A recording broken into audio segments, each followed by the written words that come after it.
Welcome to the CISSP Cyber Training Podcast, where we provide you the training and tools you need to pass the CISSP exam the first time. Hi, my name is Sean Gerber, and I'm your host for this action-packed, informative podcast. Join me each week as I provide the information you need to pass the CISSP exam and grow your cybersecurity knowledge. All right, let's get started. Hey y'all, Sean Gerber with CISSP Cyber Training, and today is CISSP Question Thursday. But before we get started, we're going to talk about just a quick article I was reading in InfoSec Industry. It brought it up on Forbes, and it's related to the changes that are happening within Gmail. Gmail is recommending that you put in place a multi-factor if you don't already have it. And the reason they're doing that is they've seen a lot of different challenges that have been happening to their various platform. And one of the things that they said, if you really have these three items, you need to consider putting in place your multi-factor. And one is creating and editing or importing a filter. Two is adding or forwarding addresses from a post office protocol, which is your POP, right? Your email POP, or your IMAP protocols as well. So if you have an email that you forward to it, they'll want that in there. And then also if you're enabling IMAP access from your settings. Bottom line is they want you to add this multi-factor capability now. One interesting part of that is it already has much of this built into it. You're just going to have to, if you don't have it enabled, it's going to prompt you for that enabling. Obviously, what they're running into is some issues with malicious actors that are trying to game the overall situation, and they recommend that you get that done as soon as you possibly can. So if you have a Gmail account, that might be something to consider. Also, as a security person and working on your CISSP, understanding some of these articles are really important, especially for some of your senior leaders, because what's going to happen is your senior leaders may have questions for you and require this of you, saying, hey, I don't know what to do. If you already come with some level of knowledge around this and maybe even put out a recommendation to them, that would be a great first step in helping them. So just kind of keep that in mind, but Gmail is recommending your multi-factor is enabled. And again, I come back to the fact that you will have users that are going to ask you questions specifically around this topic. Okay, let's get started on the CISSP questions, and let's see what we've got today. Okay, question 1. Which of the following best describes the fundamental purpose of an organization's security governance program? A, implementing security technologies. B, compliance with legal regulations. C, ensuring that the secure organizational culture. Or D, aligning security with business objectives. So again, which best describes the fundamental purpose of an organization's security governance program? And the answer is D, aligning the security with your business objectives. That is something you will deal with a lot as a CISSP. And your security governance is a framework that will help align with the overall strategy of what your business is looking to accomplish. And so again, that's really an important factor, is that it always comes back to the business objectives. Question 2, which framework emphasizes continuous monitoring and risk management? So now they gave you some acronyms. So the key around this is you're going to have to know these acronyms to be able to understand what they are. So which framework emphasizes continuous monitoring and risk management? COBIT, ITIL, COSO, that's COSO, and then D is RMF, Romeo Mike Foxtrot. And the answer is RMF, Risk Management Framework. This emphasizes continuous monitoring and risk management on integrating these processes into your various development lifecycle. Now, the key question is, if you get this question, what do I do? So if you're dealing with COVID, obviously that is a framework out there, but it doesn't deal with risk. It's more on the IT space. It does have a little bit of risk, but it's not totally around that. ITIL and COSO are something you may or may not be aware of, but RMF, you can just kind of make the assumption it would deal with risk. So that's going to be a tough one for you. Question 3, ISO 27001 is primarily concerned with what aspect of information security management? A, risk management, B, compliance monitoring, C, software development, or D, physical security. Question again is, ISO 27001 is primarily concerned with what aspect of information security management? A, risk management, B, compliance monitoring, C, software development, or D, physical security. When you're dealing with ISO 27001, always think of risk management. That's the purpose behind it. It is designed specifically on risk management and information security management, and its overall business risk is what it's focused on, right? So you could possibly come down to the compliance monitoring and maybe bite off on that, but risk management's a key factor when it comes to 27001. How does an application of a balanced scorecard benefit an organization's security governance program? So the question is, how does the application, so basically putting in place of a balanced scorecard, benefit an organization's security governance program? So the scorecard is basically, what do you do, right? How is your patching doing? How is your, I'm trying to think of something else, your mobile program going, so on and so forth. So it's just giving you a grade, right? Well, A, it ensures total regulatory compliance. B, it measures your financial performance only. C, it balances security controls with business goals. Or D, it focuses exclusively on technology improvements. So if you don't know how to answer this, when you start getting into the exclusively, ensures total financial or performance only, those are key indicators that might not be the right question or right answers. The actual answer is C. It balances security controls with your business or your business goals. The ultimate goal is you align your security controls with your business goals is an important factor in any sort of security governance program. So again, you want to make sure that you key in on some of those keywords. Question 5. Which principle of security governance focuses on ensuring that decisions are made by individuals with the appropriate authority and responsibility? The principle of security governance focuses on ensuring that decisions are made by individuals with appropriate authority and responsibility. One of the answers, protection. Okay, we're talking about principles here. The protection principle, responsibility, accountability, or transparency. So again, it focuses on ensuring decisions are made by individuals with the appropriate authority and their responsibility. And the answer is C, accountability. This ensures that those that have the appropriate authority and responsibility can make those decisions. Very tricky. Those are kind of tough ones because it's real quick. If you roll through this too fast, you could just start picking on ones that are not correct. Question 6. In the context of NIST cybersecurity framework, what does the protect function primarily emphasize? So I'm going to focus on the protect aspect. You have A, monitoring, B, penetration testing, C, disaster recovery, or D, access control. And the answer is D. The protect function of the cybersecurity framework emphasizes primarily on the implementation of appropriate safeguards to deliver critical infrastructure services, and is based on access control. Question 7. What is the primary goal of the security control framework, such as NIST Special Publication 853? The primary goal of the security control framework. A, identify potential threats. B, ensure compliance with laws and regulations. C, establishing security controls and the associated guidelines. Or D, developing security technologies. So what is the primary goal of this? And that is C, establishing security controls and guidelines. 853 focuses on providing the guidelines and standards for implementing these security controls especially within federal information systems. That's what the key point also to keep in mind is NIST focuses on U.S.-based federal systems. However, many use NIST because of the fact that it can be used with any organization.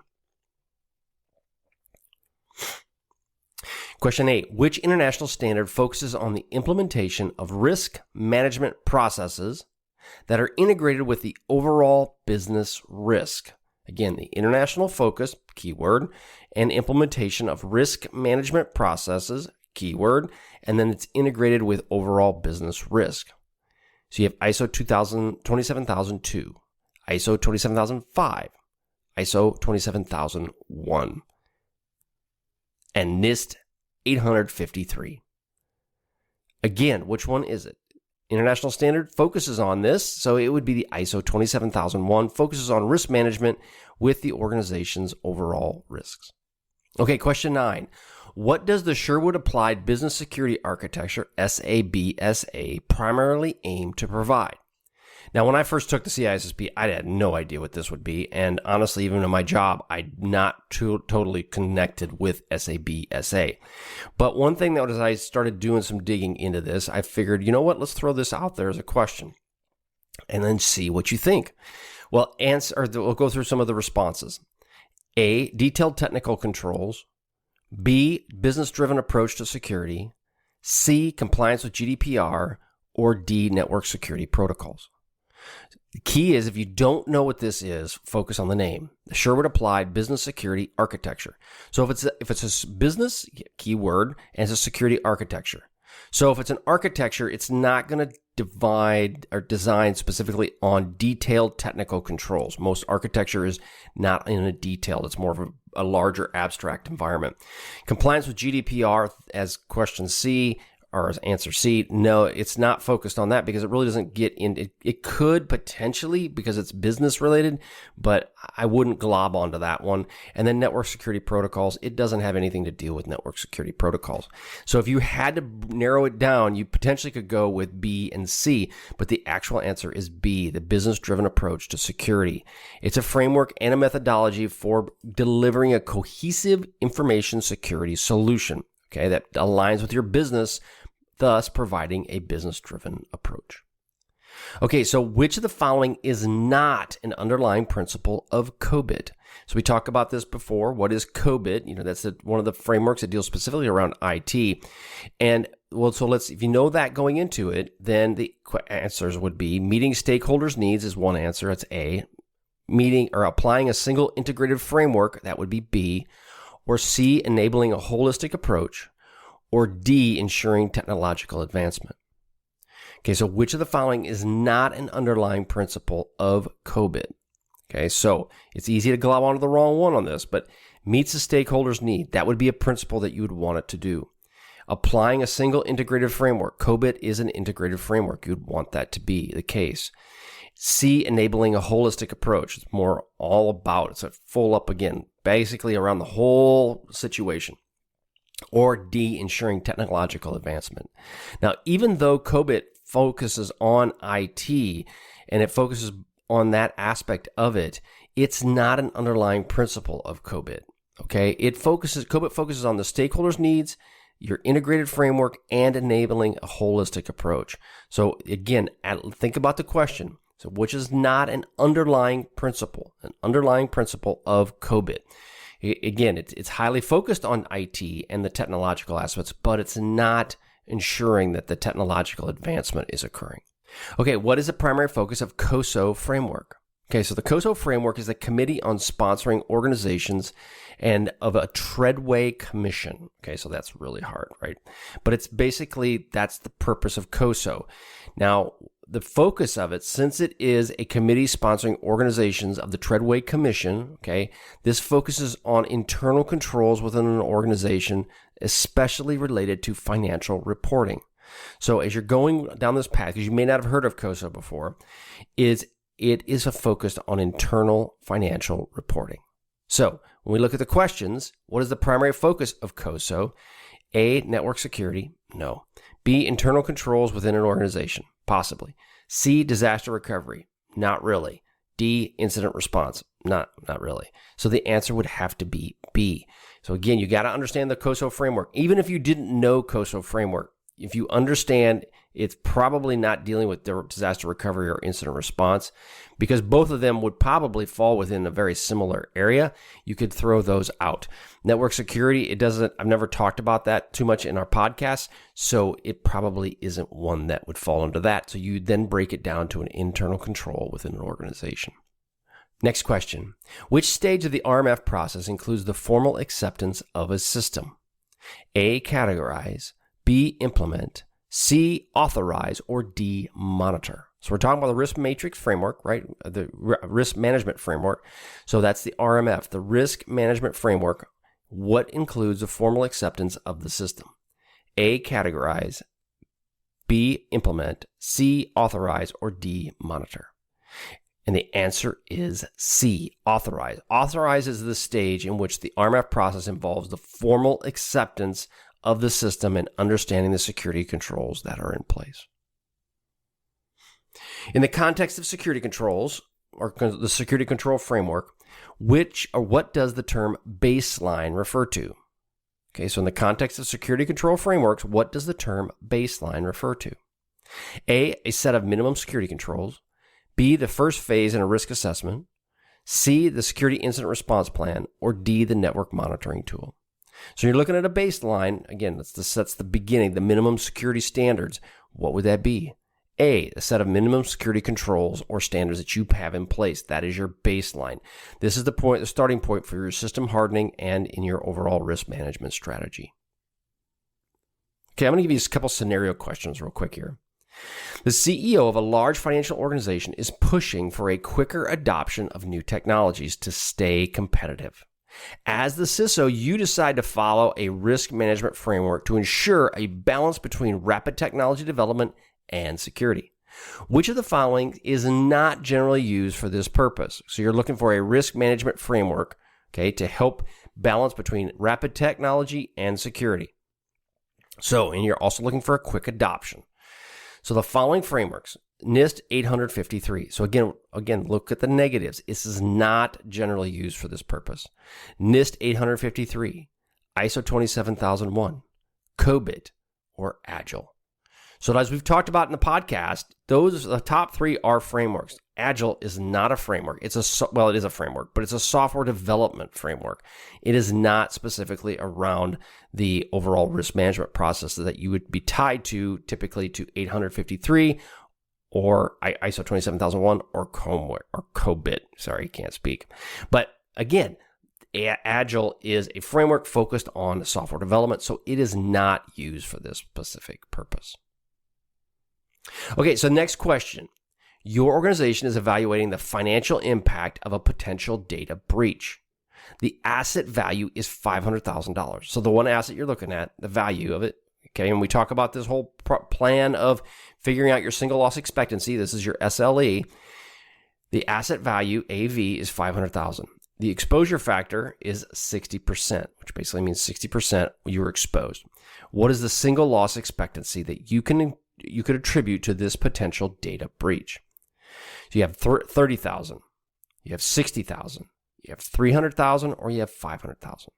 Again, so the overall single loss expectancy of an exposure factor of 60% is 300,000. So you basically take 600,000, or not 600, you take 500,000 times 60%, and that will give you your single loss expectancy of $300,000.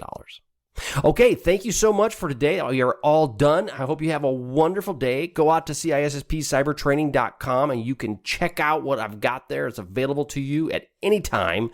And there's a lot of great stuff from the blueprints to the videos to questions you can ask me directly. I answer those. I do, really do. So please head on out to CISSP Cyber Training and go sign up for my free 30 days of CISSP questions if you want that. Or just go on out there and see what other products we have available. I guarantee you will not be disappointed. All right, have a wonderful day, and we'll catch you on the flip side. See ya. Hey, thanks again for listening today. It's been my pleasure to prep you for the CISSP exam. Are you interested, though, in some free CISSP exam questions? Head on over to freecisspquestions.com and sign up to join my email list, and you'll receive access for 60 free CISSP questions each and every month for the next 6 months. That's a total of 360 questions just for signing up with CISSP Cyber Training. You'll also gain access to other free CISSP resources, so just head on over to freecisspquestions.com and sign up, or head on over to CISSPcybertraining.com and sign up today. Have a wonderful day, and we will catch you on the flip side. See ya.